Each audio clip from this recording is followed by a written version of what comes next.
미련한 자의 어리석은 소리에 대꾸하지 마라. 너도 같은 사람이 되리라. 미련한 자의 어리석은 소리엔 같은 말로 대꾸해 주어라. 그래야 지혜로운 채 하지 못한다. 잠언.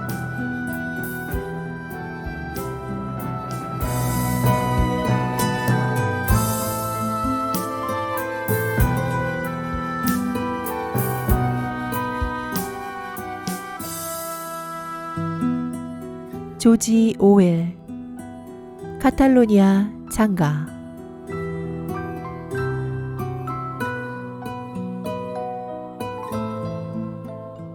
제 5장. 우에스카 동부에서는 3월 말까지 아무 일도 없었다. 말 그대로 정말 아무 일도 없었다. 우리와 적 사이의 거리는 1200m였다.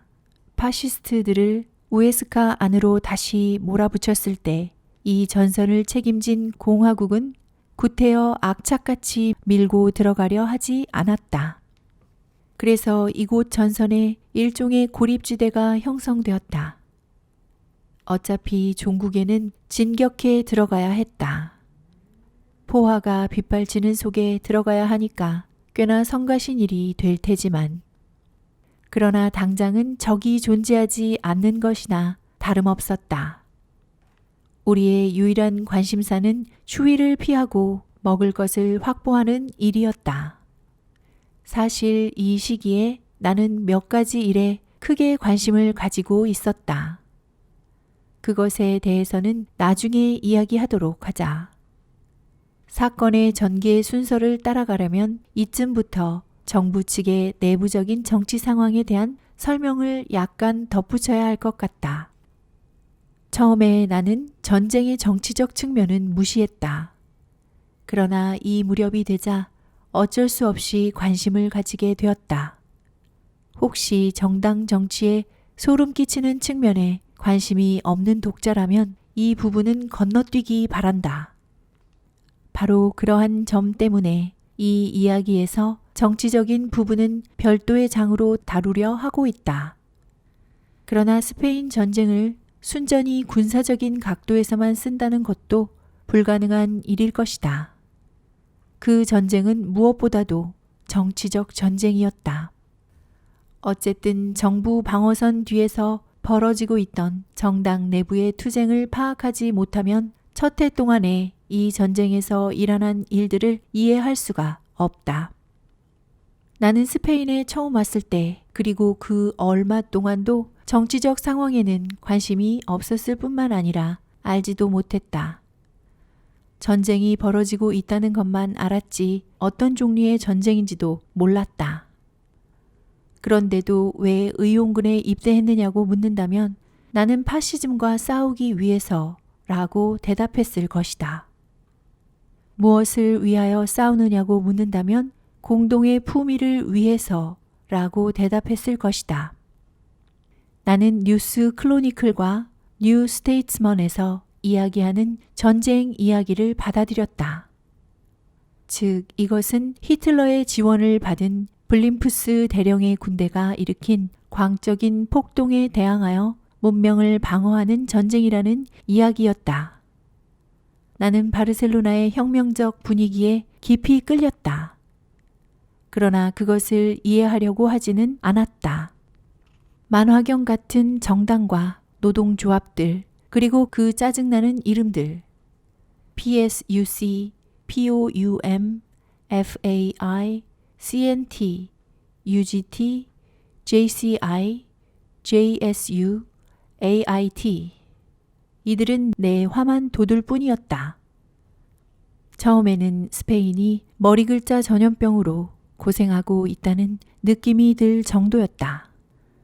내가 통일노동자당 의용군에 입대한 이유는 공교롭게도 영국의 독립노동자당에서 제공한 신분증을 들고 바르셀로나에 도착했기 때문이다.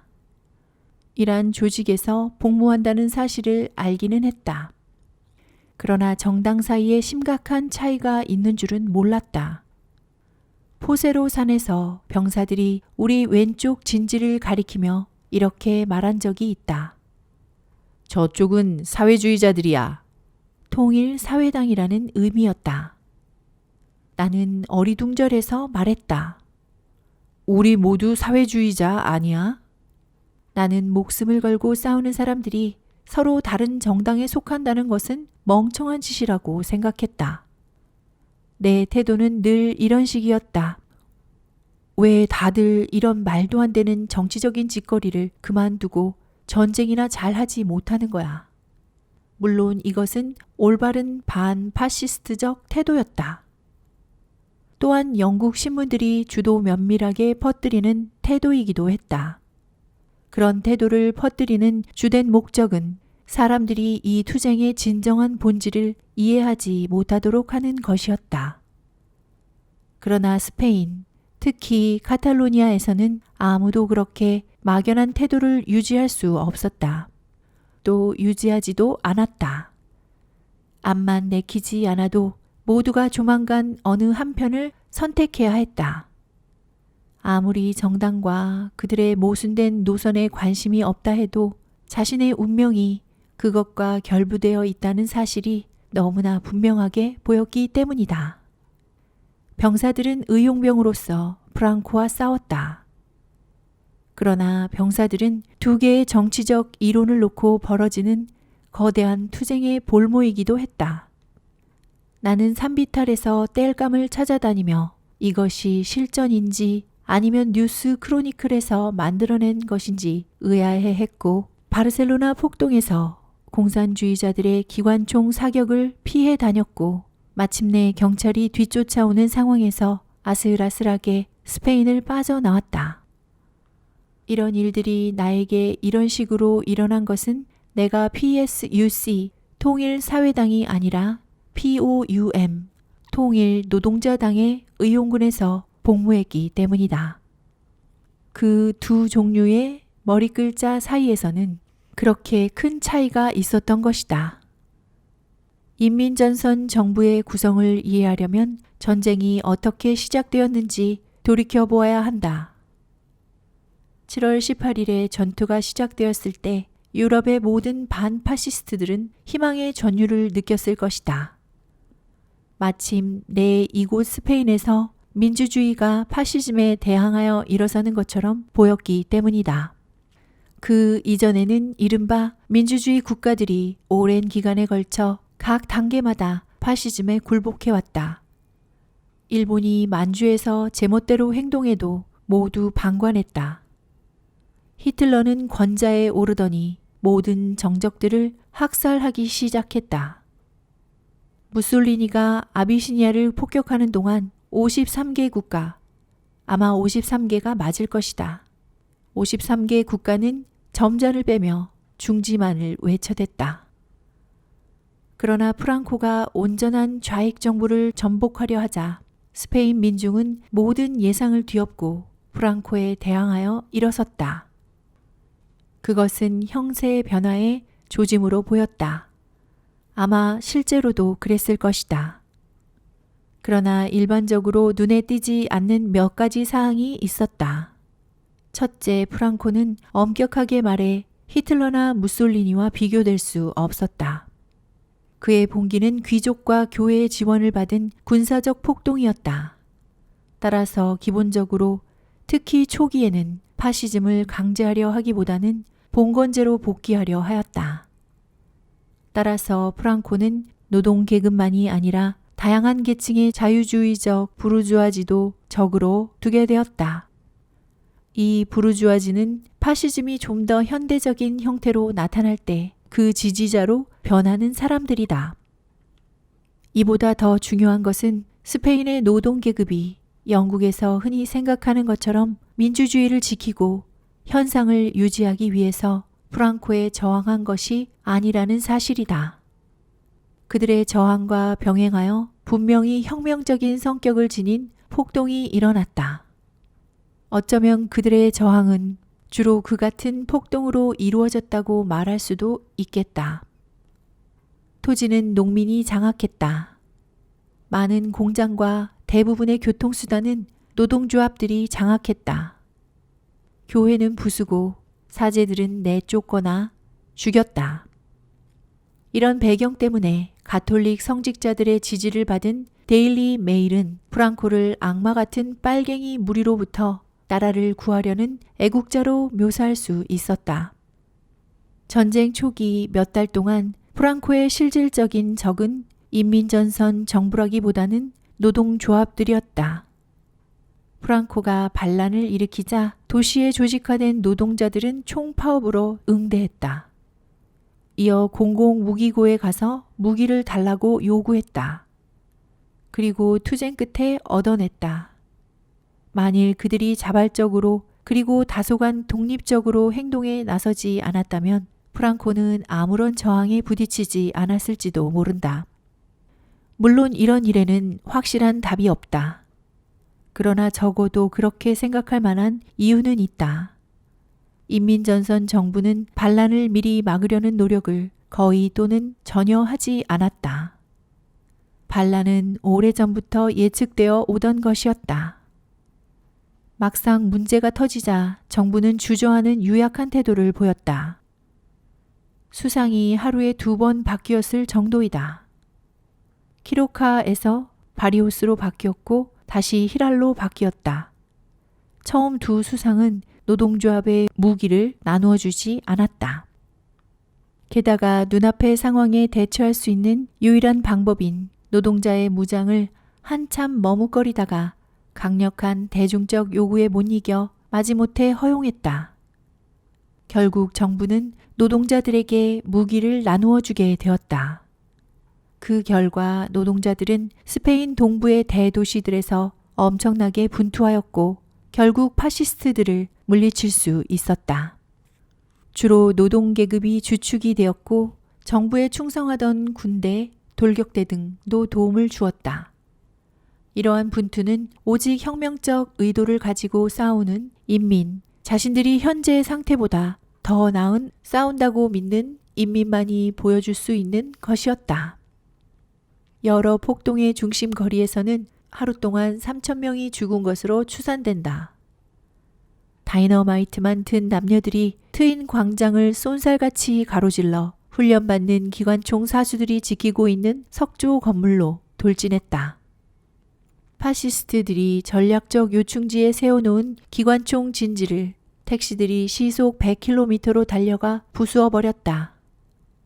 농민의 토지 접수나 지역 소비에트의 수립 등에 대해서 전혀 들어보지 못했다 하더라도 저항의 주축을 형성한 무정부주의자와 사회주의자들이 자본주의적 민주주의의 보존을 위해 그런 일을 했다고는 믿기 힘들 것이다. 자본주의적 민주주의란 특히 무정부주의자의 관점에서 볼 때는 중앙 집권적인 착취 장치에 지나지 않았다.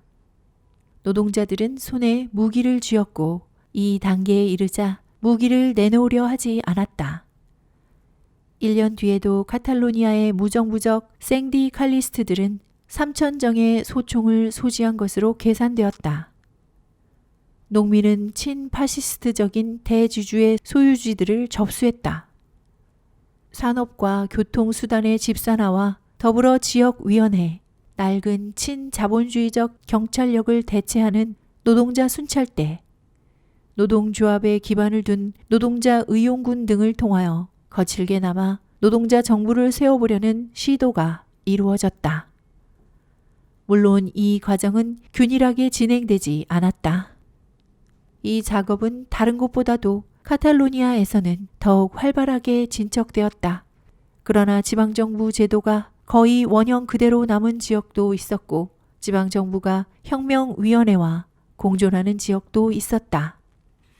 몇 지역에서는 독립적인 무정부주의자 코뮌이 세워졌다. 그 가운데 일부는 1년 후까지 버티다가 인민전선 정부에 의해 강제로 해산당했다. 카탈로니아에서는 처음 몇 달 동안 무정부주의적 생디 칼리스트들이 대부분의 실질적 권력을 손에 쥐고 있었다. 그들은 주요 산업 대부분을 통제했다. 스페인에서 벌어진 일은 사실 단순한 내전이 아니라 혁명의 시작이었다. 스페인 외부의 반파시스트 언론은 이 사실을 일부러 모호하게 만들었다. 쟁점은 파시즘 대 민주주의로 좁혀졌다. 혁명적 측면은 최대한 은폐되었다. 다른 곳보다 언론의 집중이 심하고 또 대중이 언론에 쉽사리 기만당하는 영국에서는 스페인 전쟁에 대해서 오직 두 가지 이야기만이 입에 오르내렸다. 하나는 기독교 애국자들과 피를 뚝뚝 흘리는 볼시에비키들의 대립이라는 우익의 이야기였다.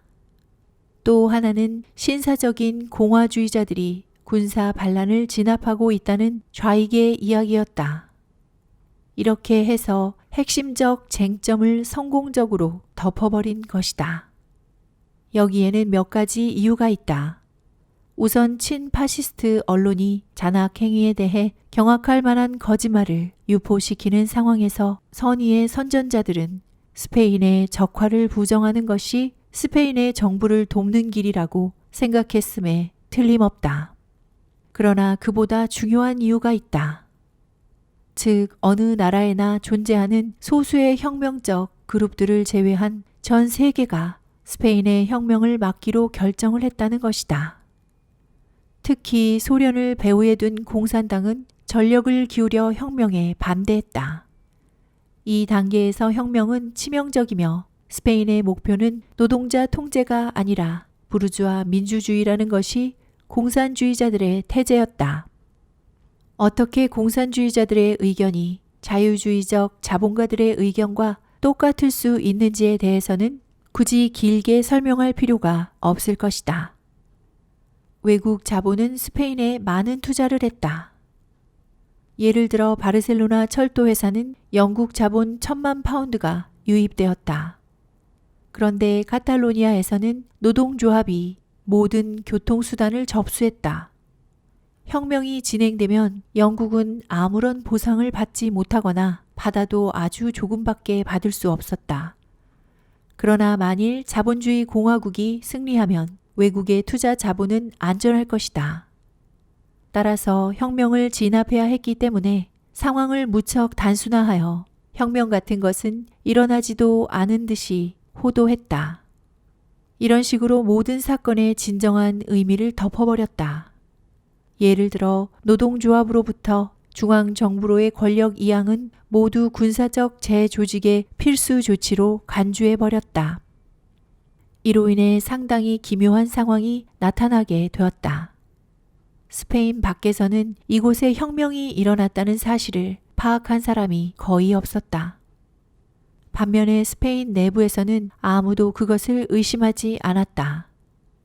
심지어 공산당의 통제하에 다소간 반혁명적 정책을 취하고 있는 PSUC 신문들도 우리의 영광스러운 혁명에 대해 이야기했다. 한편 외국의 공산주의적 언론은 그 어디에서도 혁명의 징후를 찾아볼 수 없다고 소리쳤다. 공장 접수, 노동자위원회 설립 등은 일어나지도 않은 일이었다. 또는 일어나기는 했지만 아무런 정치적 의미가 없는 사건이었다. 데일리 워커 1936년 8월 6일자에 따르면 스페인 인민이 사회혁명을 위해 또는 부르주아 민주주의 이외의 것을 위해 싸운다고 말하는 사람들은 새빨간 거짓말을 늘어놓는 건달들이었다. 그러나 발렌시아 정부 강요인 후앙 로페스는 1937년 2월에 이렇게 선언했다. 스페인 인민은 민주주의 공화국이나 문서상의 헌법을 위해 싸우는 것이 아니라 혁명을 위해 피를 흘리고 있다고. 따라서 새빨간 거짓말을 늘어놓은 건달들 속에는 우리가 수호하기 위해 싸운 정부의 강요도 포함되어 있는 셈이다. 외국의 반파시스트 신문들은 교회가 파시스트 요새로 쓰일 때만 공격을 받는다는 애처로운 거짓말까지 늘어놓았다. 실제로는 모든 곳의 교회가 약탈당했다. 이는 당연한 일이었다. 모두들 스페인 교회가 자본주의적인 돈벌이의 일부라는 사실을 완벽하게 이해했기 때문이다. 스페인에 6달을 있으면서 내가 본 교회들 가운데 파괴되지 않은 것은 딱 2개였다. 그리고 1937년 7월까지는 교회가 다시 문을 열고 예배를 드리는 것이 허용되지 않았다. 마드리드에 있는 개신교 교회 한두 개만 예외였다. 그러나 결국 이것은 혁명의 시작에 불과했지 혁명의 완성은 아니었다. 노동자들은 그럴 힘이 있었음에도 카탈로니아에서는 분명히 그랬고 아마 다른 곳에서도 마찬가지였을 것이다. 정부를 전복하거나 완전히 대체하지는 않았다. 프랑코가 대문을 망치로 두드리고 중간 계급의 일부 계층들이 그들 편에 있는 상황에서는 물론 그럴 수가 없었을 것이다. 이 나라는 사회주의 쪽으로 갈 수도 있고 일반적인 자본주의 공화국으로 갈 수도 있는 과도기 상태였다. 대부분의 땅은 농민이 가졌다. 프랑코가 승리하지 않는 한 농민들이 그 땅을 그대로 가지게 될 가능성이 높았다. 큰 공장들은 모두 집산화가 이루어졌지만 그런 상태를 유지할지 아니면 자본주의가 재도입될지는 어떤 그룹이 통제하느냐에 따라 최종적으로 결정될 문제였다. 초기의 중앙정부와 헤네랄리테 데 카탈루냐 반자치적인 카탈로니아 정부는 분명히 노동계급을 대표한다고 말할 수 있었다. 중앙정부 수반은 좌익 사회주의자인 카발예로였다. 그리고 노동자 총연합 UGT 사회주의 노동조합들과 전국 노동자 연맹 CNT 무정부주의자들의 통제하에 있는 생디칼리즘적인 노동조합들의 대표자들도 내각에 참여했다. 카탈로니아에서는 한동안 노동조합들의 대표단이 대다수를 이루는 파시스트 방어위원회가 헤네랄리테를 대신하다시피 했다. 반파시스트 방어위원회 대표단은 조직원 수에 비례하여 선출하였다. 노동조합의 대표단은 9명이었고 카탈로니아 자유정당들의 대표단은 3명이었고 여러 마르크스주의 정당들, 통일노동자당, 공산주의자, 기타의 대표단은 2명이었다. 그러나 그 이후로 중앙정부는 개편될 때마다 우익 쪽으로 움직여갔다. 처음에는 통일노동자당이 헤네랄리테에서 쫓겨났다. 6달 뒤에는 카바이에로가 물러나고 우익 사회주의자 네그린이 그 자리를 차지했다. 그런 직후 전국 노동자 연맹이 정부에서 쫓겨났다. 그 다음에는 노동자 총연합이었다. 그러더니 이번에는 전국 노동자 연맹이 헤네랄리테에서 쫓겨났다. 전쟁과 혁명 발발 1년 뒤 결국 중앙정부에는 우익주의자, 자유주의자, 공산주의자만 남게 되었다. 우익으로의 전환은 1936년 10월, 11월 무렵에 시작되었다. 이 시기에 소련은 정부에 무기를 공급하기 시작했고 그와 더불어 권력이 무정부주의자들에게서 공산주의자들에게로 넘어가기 시작했다. 러시아와 멕시코를 제외하고는 그 어떤 나라도 스페인 정부를 지원하는 친절을 보여주지 않았다. 멕시코야 물론 무기를 대량으로 공급할 수 없었다. 따라서 러시아가 지원 조건을 좌우할 수 있는 입장이 되었다. 이 조건이라는 것이 실질적으로 혁명을 막지 않으면 무기도 없다는 것이었음에 틀림없다. 나아가 혁명적 요소들에 대항하는 첫 번째 조치는 카탈로니아 헤네랄리테로부터 통일 노동자당을 추방하는 일이었는데 이는 소련의 명령에 따라 이루어진 것임에 틀림없다. 정부는 러시아 정부가 직접적 압력을 행사한다는 소문을 부인해왔다. 그러나 이는 그다지 중요하지 않다. 모든 나라의 공산당은 러시아의 정책을 이행한다고 볼 수 있기 때문이다.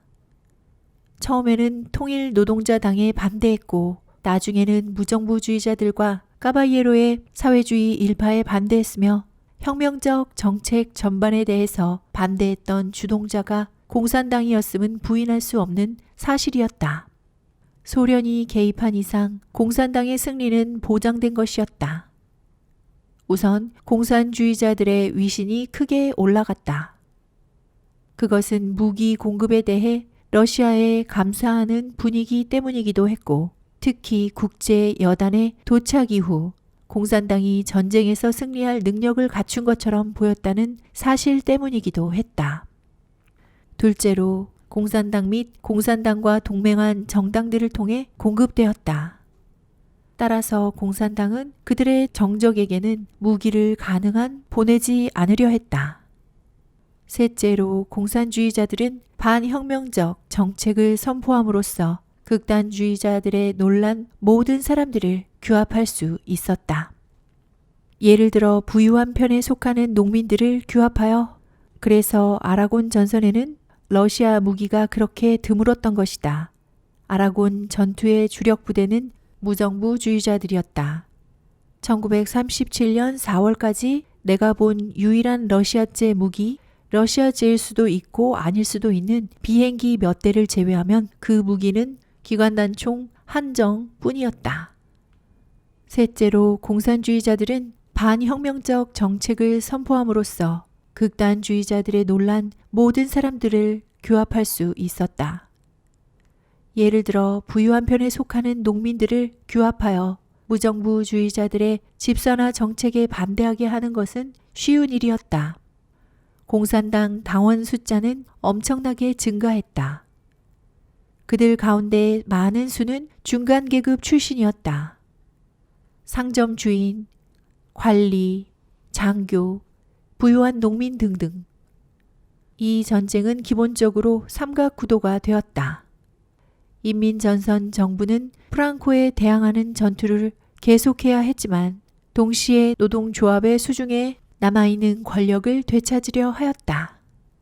이것은 일련의 작은 조치들, 어떤 일은 귀찮게 군다는 의미에서 바늘로 찌르는 정책이라고 불렀다. 이것은 그를 통해 이루어졌다. 어쨌든 대체로 매우 교묘하게 행해졌다. 겉으로 드러나는 전반적인 반혁명적 조치는 없었다. 1937년 5월까지는 무력을 사용할 필요도 거의 없었다. 너무 뻔해서 이야기할 필요도 없는 주장, 즉 당신들이 이렇게 저렇게 하지 않으면 우리는 전쟁에서 진다는 주장으로도 노동자들은 늘 복종을 했기 때문이다. 물론 모든 경우에 군사적 필요라는 명목으로 요구하는 것은 노동자들이 1936년에 스스로의 힘으로 쟁취한 것에 양보였다. 그 요구는 거의 늘 먹혀들었다. 전쟁에 지는 것이야말로 혁명적 정당들이 가장 원치 않는 일이었기 때문이다. 전쟁에서 진다면 민주주의와 혁명, 사회주의와 무정부주의는 모두 무의미해지기 때문이었다. 그래서 무시할 수 없는 규모를 가진 유일한 혁명적 정당이었던 무정부주의자들의 정당은 한 걸음 한 걸음 물러서지 않을 수 없었다. 집산화 과정은 중단되었다. 지역위원회는 사라졌다. 노동자 순찰대는 폐지되고 전쟁 전의 경찰력이 복원되었다. 경찰은 규모가 확대되고 중무장을 했다. 노동조합이 통제하던 주요 산업들은 정부가 접수했다. 5월 시가전의 원인이 된 바르셀로나 전화교환소 접수 사건은 이 과정에서 생긴 것이다. 마지막으로 가장 중요한 것은 노동조합에 기반을 둔 노동자 의용군이 점차 해체되어 새로운 인민군 소속으로 재배치되었다는 점이다. 인민군은 반부르주아 노선에 따른 비정치적 군대로 차별화된 봉급체계, 특권적 장교 계급 등이 유지되었다. 특별한 상황에서 이것은 정말로 결정적인 조치였다. 이 조치는 다른 곳보다 카탈로니아에서 더 늦게 시행되었다.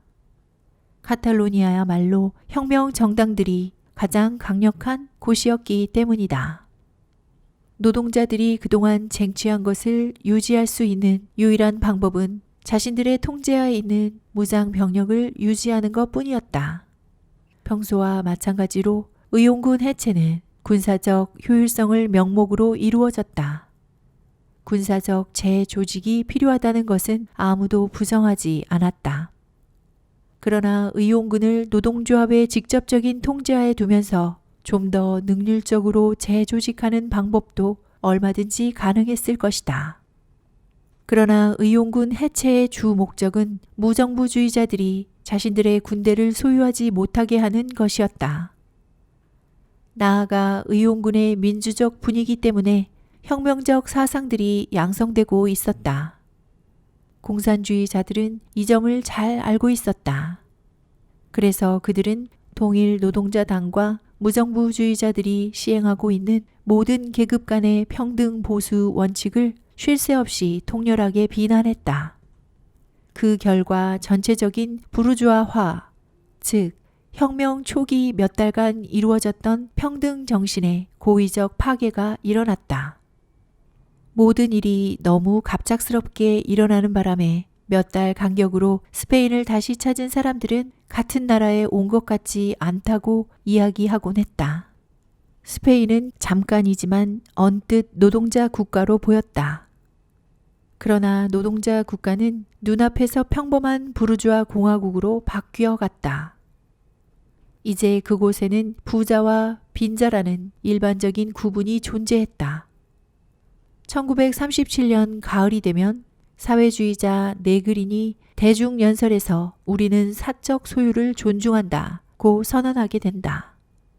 그와 더불어 전쟁 초기의 파시스트의 동조한 혐의로 국외로 탈출해야 했던 코르테스 스페인 의회를 말한다. 소속 의원들이 스페인으로 돌아오기 시작했다. 이 모든 일이 파시즘 때문에 어쩔 수 없이 이루어졌던 부르주아와 노동자 사이의 일시적 동맹으로부터 시작된 것이라고 생각하면 이해가 쉬울 것이다.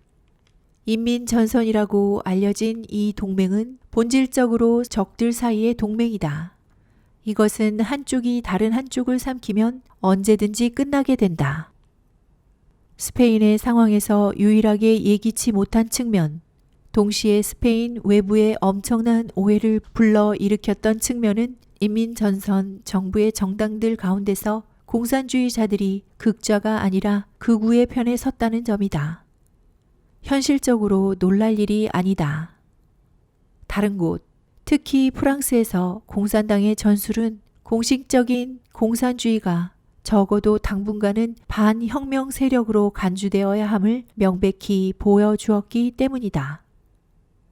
코민테른의 모든 정책은 이제 소련의 방어를 최우선으로 삼는다. 세계의 상황을 고려할 때 변명이 될 만하다. 이것은 군사 동맹 체계에 기초를 두고 있다. 특히 소련은 자본주의적 제국주의 국가인 프랑스와 동맹 관계다. 프랑스의 자본주의가 강하지 않으면 이 동맹은 러시아에게 쓸모가 없다. 프랑스 공산당은 반혁명적이 될 수밖에 없다. 따라서 프랑스 공산주의자들은 이제 3세기 뒤에서 행진을 하며 프랑스의 국가 라 마르세이에즈를 부를 뿐만 아니라 더 중요한 것으로 프랑스의 여러 식민지에서 모든 효과적인 선동을 중단해버렸다. 프랑스의 공산당 비서인 토레스가 프랑스 노동자들이 교묘한 말에 속아 넘어가 독일의 동지들과 싸우는 일은 절대 없을 것이라고 선언한 지 3년도 못 되었다. 1935년 3월에 프랑스 하원에서 한 말이다. 그런데 이제 그는 프랑스에서 가장 시끌벅적한 애국자 가운데 하나가 되었다. 어떤 나라에서든지 공산당의 행동을 파악할 수 있는 실마리는 소련에 대한 그 나라의 실제적 또는 잠재적 군사 관계다. 예를 들어 영국 공산당의 입장은 아직 불분명하다. 따라서 영국 공산당은 여전히 거국 내각에 적대적이며 표면적으로는 재무장에 반대한다. 그러나 만일 대영 제국이 소련과 동맹을 맺거나 군사 협약을 맺게 되면 영국 공산주의자들은 프랑스 공산주의자들과 마찬가지로 애국자이자 제국주의자가 될 수밖에 없을 것이다. 벌써 이런 전조가 나타나고 있다. 스페인에서 공산주의자들의 노선은 러시아의 동맹국인 프랑스가 이웃에 혁명적 국가가 생기는 것에 강력하게 반대하고 스페인령 모로코의 해방을 막기 위해 길길이 날뛴다는 사실에 영향을 받은 것이 틀림없다. 모스크바로부터 재정 지원을 받아 붉은 혁명의 이야기들을 싣는 데일리 메일은 평소보다 훨씬 더 왜곡된 이야기를 했다. 사실 스페인에서 혁명을 막은 것은 다른 누구보다도 공산주의자들이었다. 나중에 우익 세력이 상황을 완전히 장악했을 때 공산주의자들은 혁명 지도자들을 추적하는 일에 있어 자유주의자들보다 훨씬 더 지독할 수 있다는 것을 보여주었다. 정부 측에 속한 정당들의 상호작용에 대한 가장 좋은 설명은 프란츠 보케노의 스페인 투개장이다. 이것이 스페인 전쟁과 관련하여 지금까지 나온 책들 가운데 가장 쓸만한 책이다. 오웰. 지금까지 스페인 혁명 첫 해의 전체적 과정을 대강 설명했다. 이것을 알면 어느 한 시점의 상황을 더 쉽게 이해할 수 있기 때문이다. 그러나 앞서 언급한 이야기에 포함되어 있는 내 생각들은 2월에도 다 가지고 있었던 것은 아니다. 우선 나에게 큰 깨달음을 주었던 일들이 아직 일어나지 않았다. 그리고 어쨌든 간에 내가 공감하는 것들이 몇 가지 면에서 지금과는 달랐다. 이는 전쟁의 정치적 측면이 나를 따분하게 만들었고, 그래서 자연스럽게 내가 가장 많이 듣는 관점, 즉 스페인의 통일 노동자당과 영국의 독립 노동자당의 관점을 채택했기 때문이기도 하다. 나와 함께 있던 영국인들은 대부분 독립 노동자당의 당원들이었다. 공산당 당원들도 몇 명 있기는 했다. 어쨌든 그들 대부분은 정치적으로 나보다 나은 교육을 받았다. 우에스카 주위에서 아무 일도 벌어지지 않았던 따분한 시기에 나는 몇 주 동안 끝도 없이 이어지던 정치적 토론의 한가운데 놓이게 되었다. 역한 냄새가 나고 외풍이 심하던 농가의 헛간 숙소에서 대피호의 답답한 어둠 속에서 몸이 꽁꽁 얼어붙는 한밤중의 흉벽 뒤 서로 대립되는 당 노선들이 끝도 없이 논의되었다. 스페인 병사들도 마찬가지였다. 우리가 보는 대부분의 신문들은 정당 간 분쟁을 크게 다루었다. 그런 상황에서 각 정당들이 지지하는 입장을 주워듣지 못한다면 귀머거리거나 바보일 것이다. 정치 이론의 관점에서 보자면 중요한 정당은 셋뿐이었다. 통일사회당, 통일노동자당, 그리고 대충 무정부주의자들이라고 통칭되는 전국노동자연맹, 무정부주의 연합이었다. FAI 정식 명칭은 이베리아 무정부주의자 연합이다. 우선 통일사회당부터 이야기하겠다. 이것이 가장 중요하기 때문이다. 통일사회당은 최종적으로 승리를 거둔 정당이고 지금도 눈에 띄게 상승세를 타고 있다. 통일사회당의 노선을 이야기할 때 그것이 꼭 공산당의 노선은 아니라는 점을 설명할 필요가 있다. PSUC는 카탈로니아의 사회당이었다.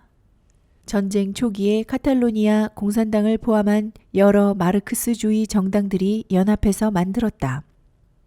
그러나 이제는 완전히 공산주의자들의 통제하에 있고 제3인터내셔널에도 가입했다.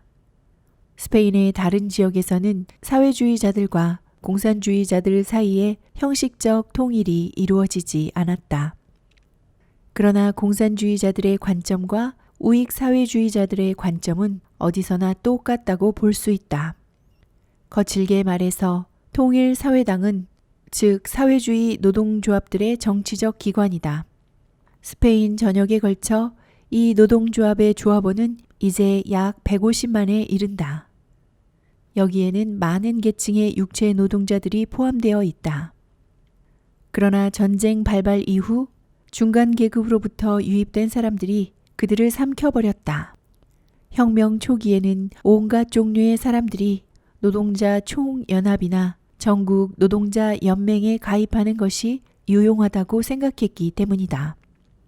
노동조합원들은 양 조직에 이중 가입되어 있는 경우가 많지만 그 중에서 전국 노동자 연맹이 단연 노동계급을 대표하는 조직이라고 할 수 있었다.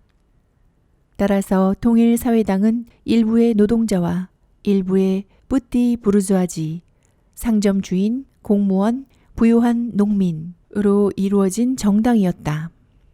전 세계의 공산주의 또는 친공산주의 언론에서 전파하는 통일사회당의 노선은 이런 것이었다.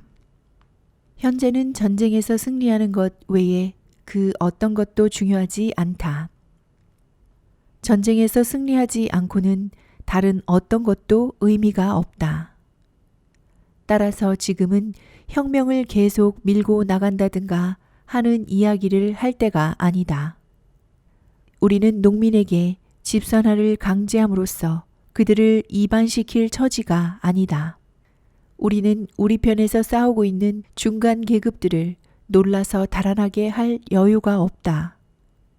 무엇보다도 능률을 위해 우리는 혁명적 혼돈을 일소해야 한다.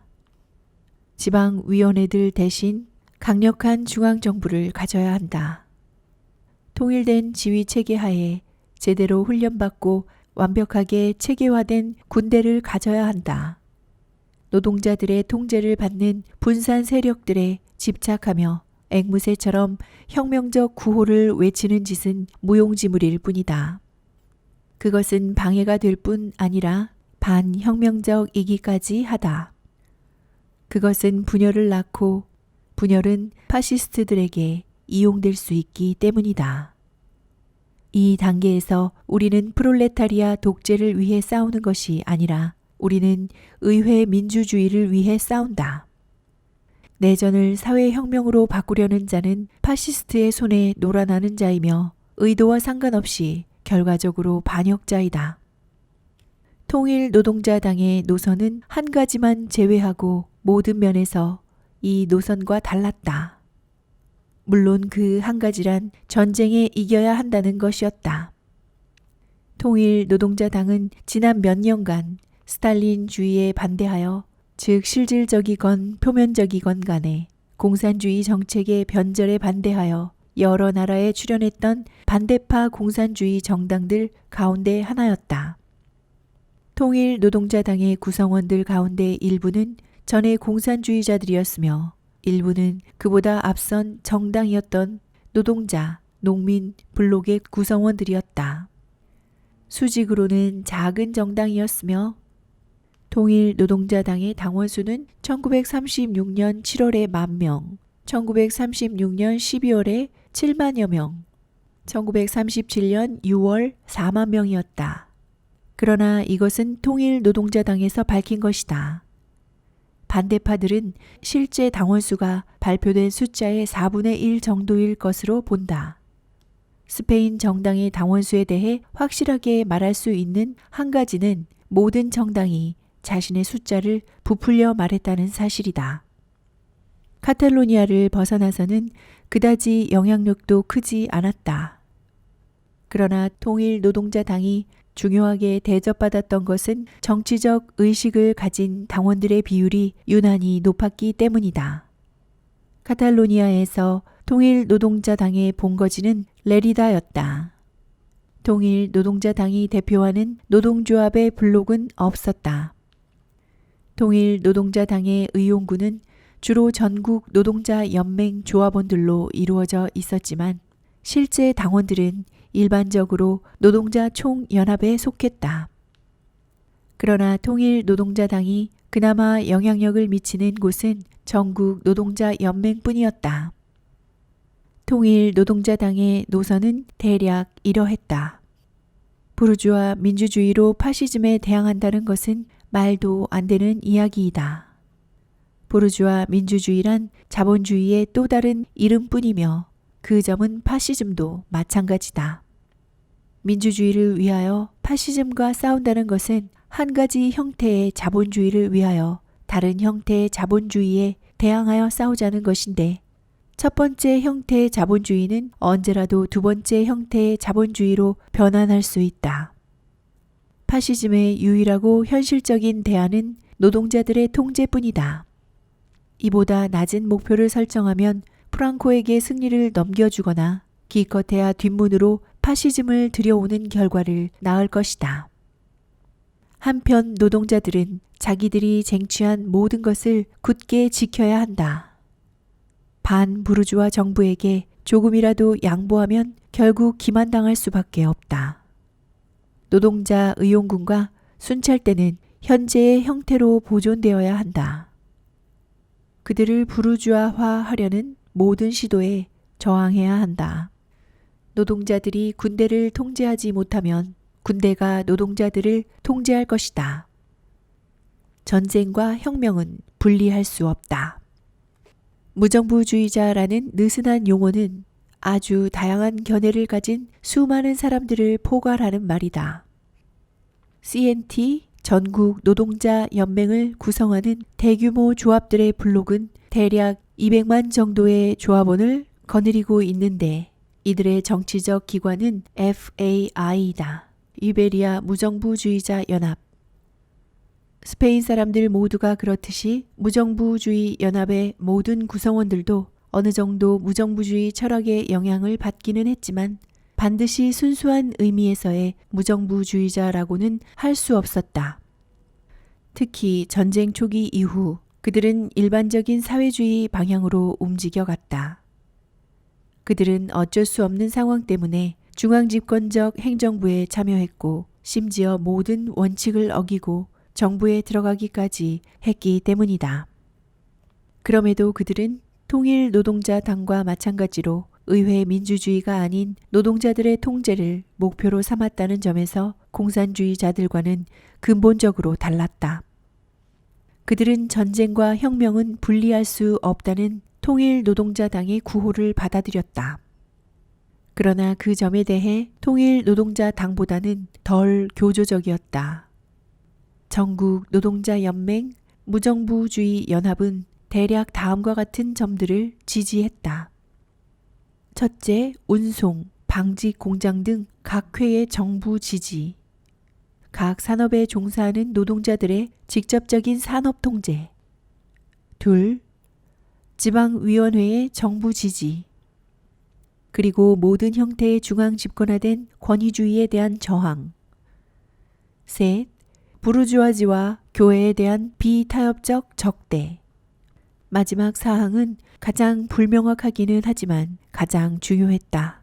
무정부주의자들은 원칙이 다소 모호하기는 했지만 특권과 불의에 대한 증오는 정말로 순수했다는 점에서 대다수의 이른바 혁명가들과 대립되었다. 철학적으로 공산주의와 무정부주의는 양극단이다. 실제적으로 즉 목표로 하는 사회의 형태라는 점에서 둘 사이의 차이는 주로 강조점의 차이이다. 그러나 그 차이 때문에 절대 화해할 수가 없다. 공산주의자는 늘 중앙집권과 효율을 강조한다. 무정부주의자는 자유와 평등을 강조한다. 무정부주의는 스페인에 깊이 뿌리를 내렸다. 따라서 러시아의 영향력이 사라지면 아마 공산주의보다 더 오래 살아남을 것이다. 전쟁의 처음 2달 동안 상황에 잘 대처해 나간 사람들은 다른 누구보다도 무정부주의자들이었다. 그 후에도 무정부주의자 의용병들은 형편없는 규율에도 불구하고 순수 스페인 군대 중에서는 가장 뛰어난 전투원들로 이름이 높았다. 1937년 2월 무렵부터 무정부주의자들과 통일노동자당은 어느 정도 뭉칠 수 있었다. 만일 무정부주의자, 통일노동자당, 사회주의 좌익이 처음부터 지혜롭게 힘을 합쳐 현실주의적인 정책을 밀고 나갔다면 전쟁의 역사는 달라졌을 것이다. 그러나 혁명 정당들이 상황을 통제할 수 있을 것처럼 보이던 초기에는 그것이 불가능했다. 무정부주의자와 사회주의자 사이에는 해묵은 반목이 있었다. 마르크스주의자들인 통일노동자당은 무정부주의에 회의적이었다.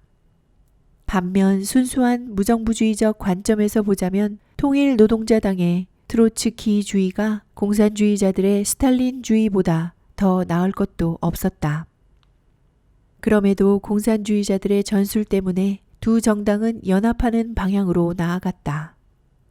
5월에 통일노동자당이 바르셀로나에서 시가전에 뛰어들어 엄청난 피해를 보았던 것도 전국 노동자 연맹을 지지해야 한다는 본능적 판단에 따른 것이었다. 나중에 통일노동자당이 탄압을 당했을 때 대담하게도 그들을 옹호하여 목소리를 높인 사람들은 무정부주의자들 뿐이었다. 따라서 대략적인 세력 배치는 이렇다. 한쪽에서는 전국 노동자 연맹, 무정부주의자 연합, 통일노동자당, 사회주의자들 일부가 노동자들의 통제를 지지한다.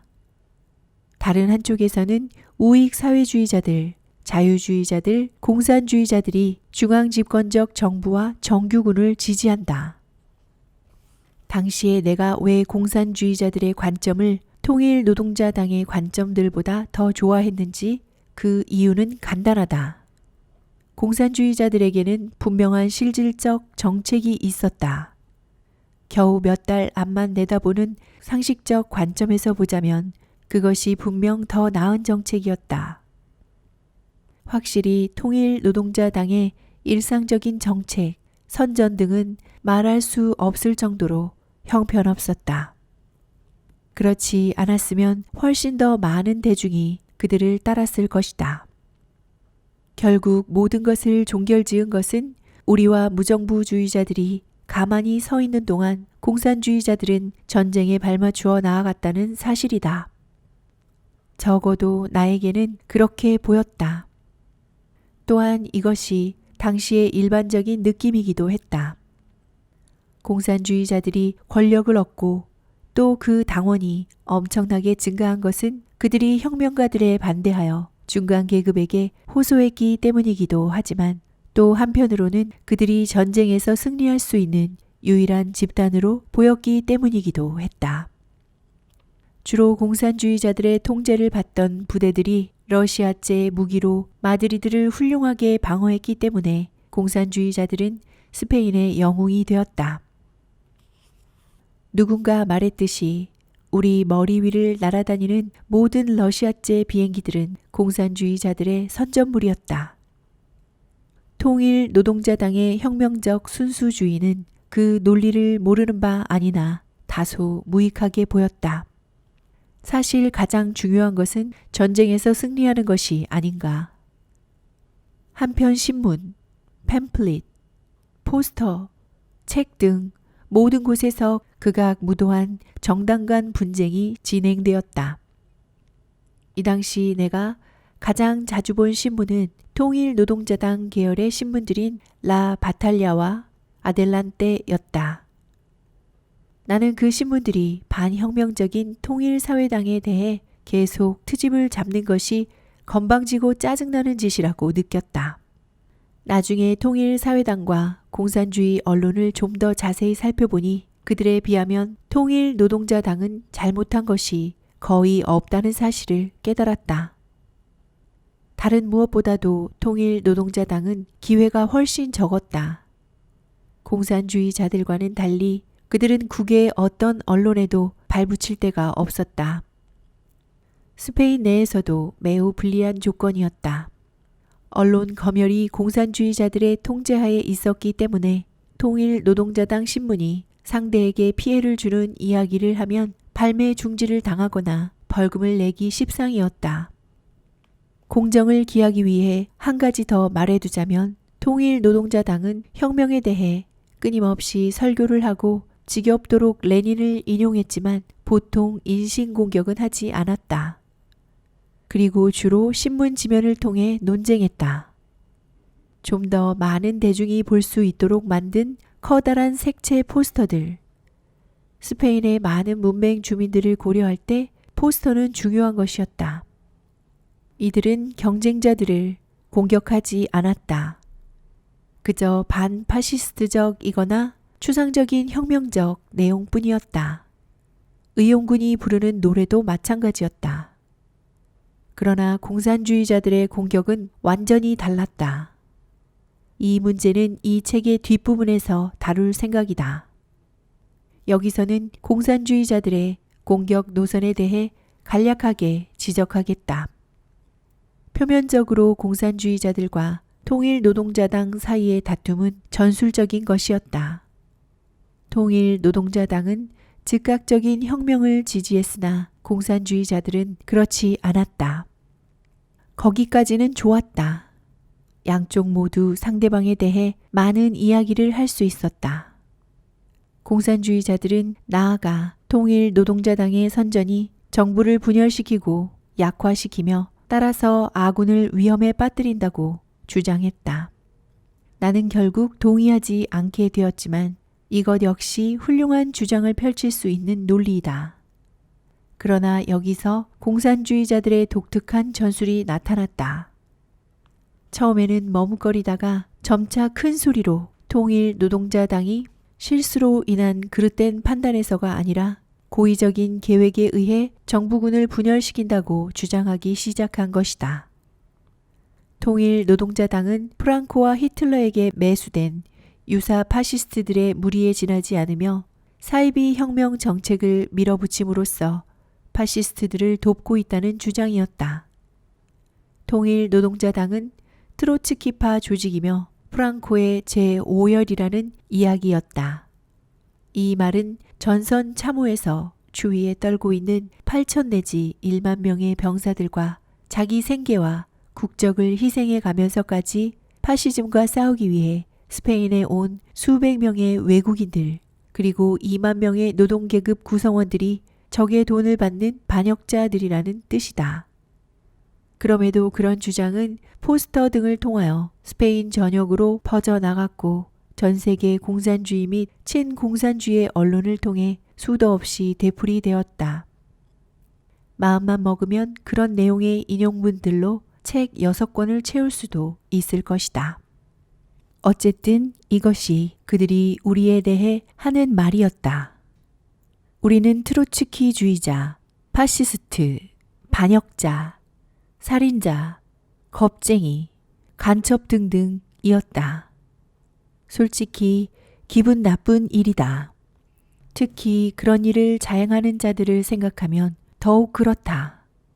들것에 실려 전선을 내려오며 모포 사이로 눈부신 듯 바깥을 내다보는 하얀 얼굴의 15살이 스페인 소년을 보면서 이 소년이 위장한 파시스트임을 증명하는 팜플렛을 쓰고 있는 런던이나 파리의 말쑥한 사람들을 생각한다는 것은 유쾌한 일이 아니다.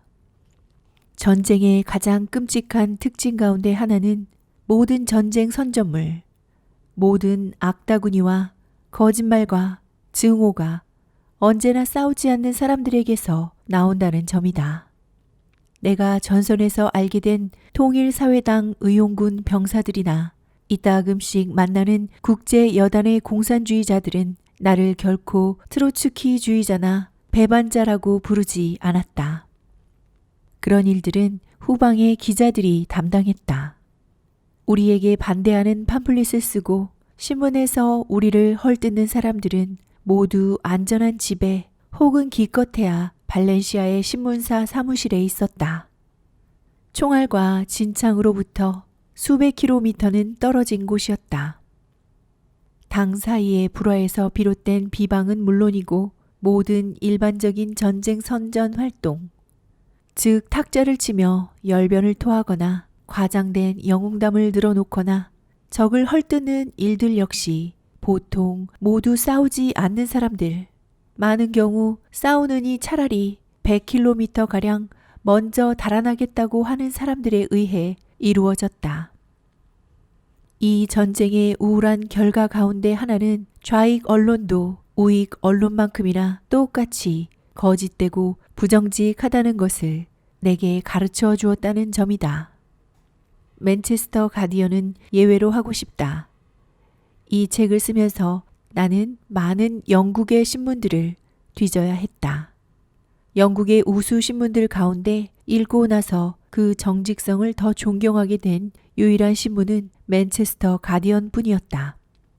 나는 진실로 우리 편, 즉 인민전선 정부 편에서는 이 전쟁이 보통의 제국주의의 전쟁들과 달랐다고 생각한다. 그러나 전쟁 선전의 성격을 보면 과연 그러한 것인지 의심하지 않을 수 없었다. 전투가 시작되자마자 우익과 좌익의 신문들은 욕설의 오물 구덩이로 함께 뛰어들었다. 데일리 메일의 포스터는 모두 기억할 것이다. 빨갱이 수녀들을 십자가에 매달다. 반면 데일리 워커의 관점으로 본 프랑코의 외국인 군단은 살인자, 백인 노예주, 마약 상용자, 모든 유럽의 인간 쓰레기로 이루어졌다. 1937년 10월이라는 뒤늦은 시기에도 뉴 스테이츠먼은 우리에게 파시스트 바리케이트들이 살아있는 아이들의 몸으로 만들어졌다는 이야기, 그렇게 바리케이트를 만들려면 얼마나 불편할까를 전해주었다. 그리고 나서 브라이언트 씨는 국왕 지지자들이 장악한 스페인 지역에서는 보수파 상인의 다리를 톱으로 절단하는 것이 흔히 있는 일이라고 이야기하였다. 그런 종류의 이야기를 쓰는 사람들은 한 번도 싸워보지 않은 사람들이다. 어쩌면 그들은 그런 글을 쓰는 것이 전투를 대신하는 일이라고 생각할지도 모르겠다. 모든 전쟁이 똑같다. 병사들은 전투를 하고 기자들은 소리를 지르고 진정한 애국자라는 사람은 잠깐의 선전 여행을 제외하면 전선 참호 근처에도 가지 않는다. 그래서 비행기가 전쟁의 조건을 바꾼다고 생각하면 위안이 된다. 다음에 큰 전쟁이 터질 때는 사상 유례가 없는 광경을 보게 될지도 모른다. 몸에 총알 구멍이 난 후방의 애국자의 모습 말이다. 기자들이 보여준 모습으로만 본다면 이 전쟁은 다른 모든 전쟁들과 마찬가지로 말잔치였다. 그러나 한 가지 차이가 있었다. 기자들은 보통 가장 지독한 욕설은 적을 위해 아껴두기 마련인데 이번 전쟁에서는 시간이 흐르면서 공산주의자들과 통일 노동자당이 서로에 대해 파시스트들보다 더 심하게 비난하게 되었다는 것이다. 그럼에도 당시에 나는 그다지 심각하게 받아들이지 않았다. 정당 간 불화는 짜증나고 역겹기까지 했지만 내 눈에는 사소한 집안 싸움으로 보였기 때문이다. 나는 그것 때문에 뭔가가 바뀔 것이라고 생각하지도 않았고 둘 사이에 정말로 양립할 수 없는 정책 차이가 있다고 생각하지도 않았다. 나는 공산주의자들과 자유주의자들이 혁명의 진전에 강력히 저항하는 것일 뿐이라고 이해했다. 그러나 그들이 혁명을 후퇴시킬 수도 있다는 사실은 미처 몰랐다. 여기에는 그럴 만한 이유가 있다. 나는 언제나 전선에 있었다. 전선에서는 사회적 분위기나 정치적 분위기가 변하지 않았다. 나는 1월 초에 바르셀로나를 떠나 4월 말이 되어서야 처음으로 휴가를 얻었다. 이 기간 내내 또 사실 이후까지도 무정부주의자들과 통일 노동자당이 통제하는 아라곤 땅에서는 적어도 겉으로 보기에는 똑같은 상황이 지속되고 있었다. 혁명적 분위기는 내가 처음 알던 그대로였다. 장군과 사병, 농민과 의용군은 여전히 평등한 자격으로 만났다. 모두가 똑같은 보수를 받고 똑같은 옷을 입고 똑같은 음식을 먹고 서로를 당신이나 동지라고 불렀다.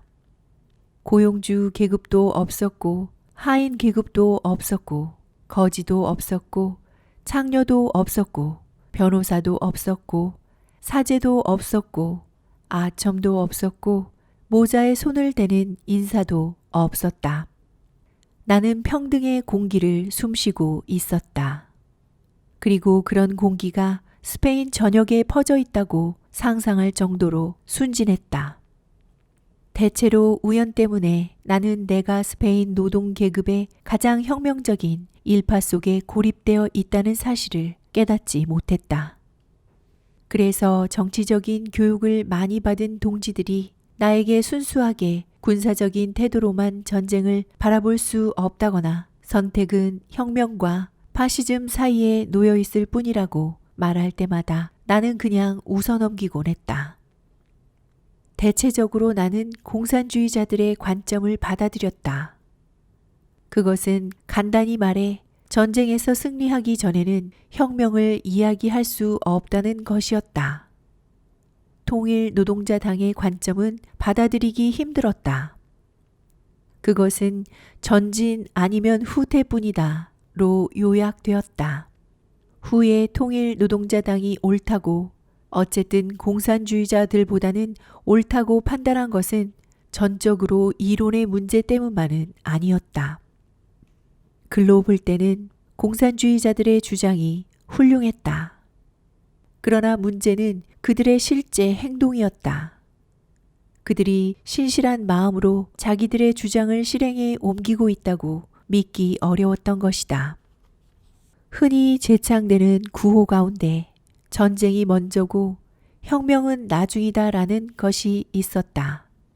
물론 일반적인 통일사회당 의용군은 그 구호를 진심으로 믿었다. 정말로 그들은 전쟁에서 승리한 다음에 혁명을 계속할 것이라고 생각했다. 그러나 그 구호는 눈속임이었다. 공산주의자들은 좀 더 적당한 때가 올 때까지 스페인 혁명을 미루자는 것이 아니었다. 그들은 혁명이 일어나지 않게 하려고 노력했다. 이것은 시간이 갈수록 분명해졌다. 노동자들은 점점 권력을 빼앗겼다.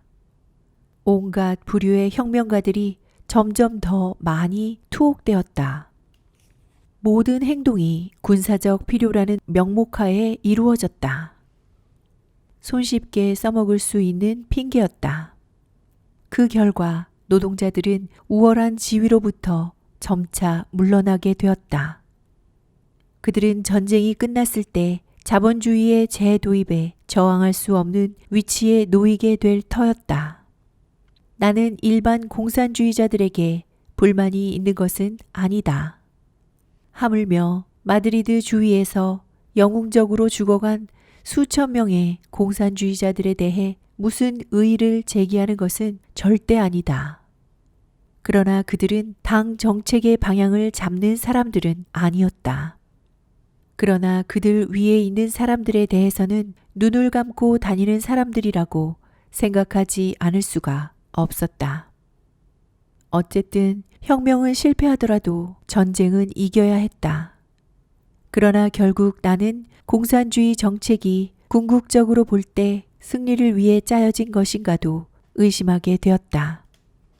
전쟁의 시기마다 서로 다른 정책이 필요하다는 생각을 한 사람은 거의 없었던 것 같다. 무정부주의자들은 처음 2달 동안 난국을 극복하는 데 힘을 발휘했으나 어떤 한도 이상으로 저항을 조직화할 능력은 없었다. 10월부터 12월까지는 공산주의자들이 난국을 극복하는 일에 중심이 되었다고 할 수 있다. 그러나 전쟁에서 승리를 거두는 것은 다른 문제였다. 영국은 공산주의자들의 전쟁 정책을 아무런 이의 없이 받아들였다. 한편으로는 그것에 대한 비판이 거의 허용되지 않았기 때문이고 또 한편으로는 그 일방적 방향, 즉 혁명적 혼돈을 없애고 생산을 가속화하며 정규군을 양성한다는 방침들이 현실적이고 능률적으로 들리기 때문이다. 따라서 공산주의 정책의 내적인 약점을 지적할 필요가 있겠다. 모든 혁명적 경향을 억제하고 전쟁을 가능한 한 평범한 전쟁처럼 보이게 하기 위해서는 실제로 존재하던 전략적 기회들을 포기할 필요가 있었다. 나는 우리가 아라곤 전선에서 어떻게 무장을 했는지 혹은 무장을 하지 못했는지에 대해 이야기했다. 그 무기들은 고의로 보급되지 않았음에 틀림없다. 무정부주의자들이 너무 많은 무기를 갖지 않기를 바랐기 때문이다. 나중에 혁명적 목적에 이용될 것을 걱정한 것이다. 그 결과 아라곤에서의 대공세는 이루어지지 않았다. 그것이 가능했다면 프랑코는 빌바오에서 또 어쩌면 마드리드에서도 물러났을지 모를 일이다. 그러나 이것은 비교적 사소한 일이라고 할 수 있다. 더 중요한 것은 전쟁이 민주주의를 위한 전쟁으로 좁혀지자 국외 노동자 계급에게 대대적으로 원조를 호소하는 일이 불가능해졌다는 것이다. 사실을 직시한다면 세계의 노동 계급은 스페인 전쟁에 거리를 두었다는 사실을 인정하지 않을 수 없다. 수만 명의 개인들이 싸우러 왔지만 수천만은 뒤에 남아 냉담한 태도를 유지했다. 전쟁 첫 해 동안에는 영국 대중 전체가 이런저런 스페인 원조 기금에 돈을 냈던 것으로 보인다. 그 결과 모인 돈이 25만 파운드 정도였다. 그것은 아마 그들이 한 주일 동안 극장 가는데 쓰인 돈의 반도 안 될 것이다. 민주국가의 노동계급이 진정으로 스페인 동지를 돕는 길은 산업적 행동을 통해서였다. 즉 파업과 보이콧을 벌이는 것이었다. 그러나 그런 일은 일어난 적이 없다.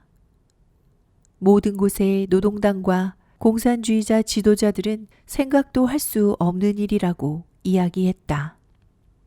그들이 목청을 높여 붉은 스페인이 붉지 않다고 외치는 한 그들의 주장에는 일관성이 있는 셈이었다. 1914년에서 1918년 이래로 민주주의를 위한 전쟁은 불길한 소리로 들렸다. 오랫동안 공산주의자들 자신이 모든 나라의 전투적 노동자들에게 민주주의란 자본주의의 고상한 이름에 지나지 않는다고 가르쳐왔다. 먼저 민주주의는 사기다라고 말한 다음에 민주주의를 위해 싸우라고 말하는 것은 좋은 전술이 아니다.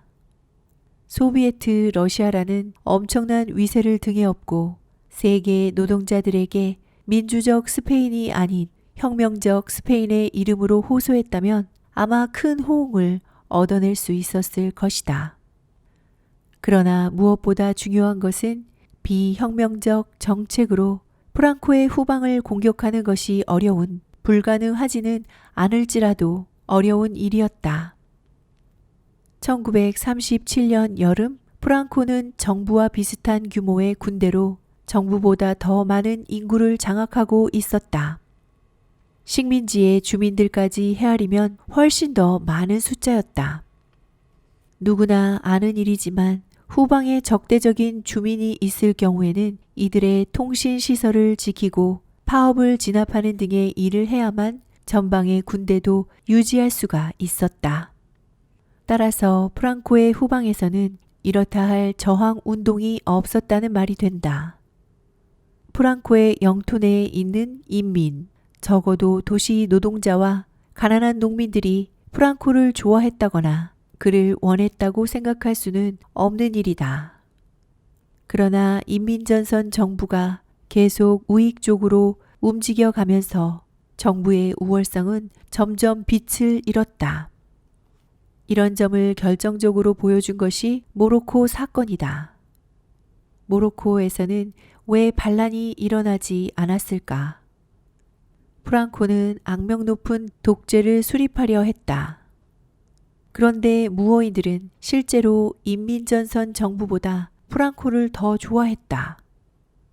명백한 사실은 모로코에서는 반란을 선동하려는 시도가 전혀 없었다는 것이다. 그렇게 했다면 전쟁에 혁명적인 의미를 부여할 수 있었을 것이다. 무어인들에게 인민전선 정부의 선의를 보여주기 위한 우선적인 조치는 바로 모로코의 해방을 선언하는 것이었다. 그랬더라면 프랑스인들이 얼마나 기뻐했을지 상상이 간다. 그러나 인민전선 정부는 프랑스와 영국을 회유하려는 헛된 희망 때문에 전쟁에서 가장 좋은 전략적 기회를 날려보내고 말았다. 공산주의 정책의 전체적 경향은 이 전쟁을 평범하고 비혁명적인 전쟁으로 축소시키려는 것이었다. 그러나 그런 전쟁에서는 인민전선 정부가 극도로 불리했다. 그런 종류의 전쟁은 기계적 수단, 즉 궁극적으로 무제한의 무기 공급에 의해서만 승리를 얻을 수 있기 때문이다. 그런데 정부의 주된 무기 지원국인 소련은 이탈리아나 독일과 비교해 볼 때 지리적으로 매우 불리한 위치에 있었다. 어쩌면 통일노동자당과 무정부주의자들이 내건 전쟁과 혁명은 분리할 수 없다라는 구호가 언뜻 보기보다 덜 환상적이었는지도 모른다. 지금까지 공산주의자들의 반혁명 정책이 틀렸다고 생각하는 내 나름의 이유를 늘어놓았다. 그러나 그들의 정책이 전쟁에 미치는 영향을 고려할 때 내 판단이 옳지 않기를 바란다. 정말이지 내 판단이 틀리기를 바람하지 않는다. 나는 어떤 수단을 동원해서라도 인민전선 정부가 이 전쟁에서 승리를 거두기 바란다. 그러나 물론 어떻게 될지 아직 말할 수는 없다. 정부가 다시 좌경화할 수도 있다. 무어인들이 스스로 반란을 일으킬 수도 있다. 영국이 돈을 주고 이탈리아가 손을 떼도록 만들 수도 있다. 단순한 군사적 수단을 통해 전쟁에서 이길 수도 있다. 아무도 알 수는 없다. 내가 방금 제시한 의견들은 그대로 고수하겠다. 내 생각이 얼마나 옳고 그른가는 시간이 지나면 알 수 있을 것이다. 그러나 1937년 2월에 나는 상황을 이런 관점에서 보지 못했다. 아라곤 전선에서의 교착 상태가 지겨웠다. 나는 주로 내가 싸울 만큼 싸우지 못했다는 생각에 사로잡혀 있었다. 나는 바르셀로나에서 보았던 모병 포스터를 자주 생각했다. 그 포스터는 지나가는 사람들에게 질책하듯이 묻고 있었다. 당신은 민주주의를 위해 무엇을 했습니까? 나는 그 질문에 이렇게 답할 수밖에 없을 것 같다. 식량만 축냈습니다. 나는 의용군에 입대하면서 파시스트 한 명은 죽이겠다고 스스로 다짐했다. 우리 각자가 하나씩 죽이면 파시스트들은 곧 소멸될 것 같았기 때문이다. 그러나 아직 하나도 죽이지 못했다. 그럴 기회조차 없었다. 물론 나는 마드리드로 가고 싶었다. 군대 내의 모든 사람들이 정치적 견해에 관계없이 마드리드로 가고 싶어 했다. 그렇게 하려면 국제군으로 들어가야 했다. 통일노동자당은 이제 마드리드 주둔 부대가 거의 없었기 때문이다. 무정부주의자들도 이제 그곳에 전처럼 많은 부대를 주둔시키지 않았다. 물론 당장은 현재의 방어선을 지켜야 했다. 그러나 나는 휴가를 받았을 때 가능하면 국제군으로 들어가겠다고 말하고 다녔다. 그것은 스스로 공산주의자들의 통제를 받겠다는 뜻이었다. 여러 사람이 나를 말렸다. 그러나 아무도 적극적으로 개입하려 하지는 않았다. 통일노동자당에서는 이단자 사냥이 거의 없었다고 말할 수 있다. 그들의 특별한 상황을 고려할 때 거의 없었다는 말은 불충분할지 모르겠다. 그곳에서는 친파시스트가 아닌 한 어떤 정치적 견해를 가지고 있어도 처벌받지 않았다. 나는 의용군에서 통일노동자당의 노선을 혹독하게 비판하곤 했지만 그것 때문에 문제가 생긴 적은 없었다. 심지어 정당의 당원이 되라는 압력도 없었다. 그럼에도 의용군 병사들 가운데 다수가 당원이 되었던 것 같다. 나 자신은 정당에 가입하지 않았다. 나중에 통일노동자당이 탄압을 받게 되었을 때 나는 그 점이 다소 미안했다.